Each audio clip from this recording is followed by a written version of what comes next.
ડીસા તાલુકાના મોટી આખોલ ખાતેથી વિકસિત ભારત સંકલ્પ યાત્રાનો શુભારંભ થયો છે, જેમાં ધારાસભ્ય સહિત ભાજપના આગેવાનોએ સરકારની વિવિધ યોજનાઓ અંગે લોકોને વાકેફ કર્યા છે.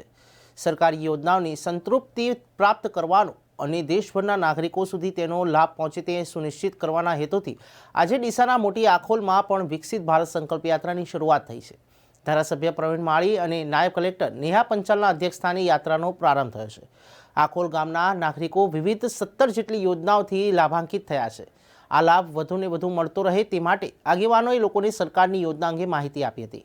પ્રધાનમંત્રી નરેન્દ્ર મોદીના આહવાનથી શરૂ થયેલા આ યાત્રા થકી ભવિષ્યમાં ભારતને મજબૂત અને વિકસિત બનાવવાના કોલ પુરાવા સૌ આગેવાનો સહિત ગ્રામજનો સાથે મળીને વિકાસ ભારત બનાવવાના શપથ લીધા હતા. આ પ્રસંગે બનાસકાંઠા જિલ્લા ભારતીય જનતા પાર્ટીના ઉપપ્રમુખ મગન માળી, જિલ્લા ભાજપના પૂર્વ મહામંત્રી અમૃત દવે, કોષાધ્યક્ષ રમેશભાઈ દેસાઈ, તાલુકા ભાજપ પ્રમુખ બહાદુરસિંહ વાઘેલા, મહામંત્રીઓ પ્રકાશભાઈ ઠાકોર, ઉકાજી ચોટિયા સહિત વિવિધ વિભાગના અધિકારીઓ અને કર્મચારીઓ ઉપસ્થિત રહ્યા હતા.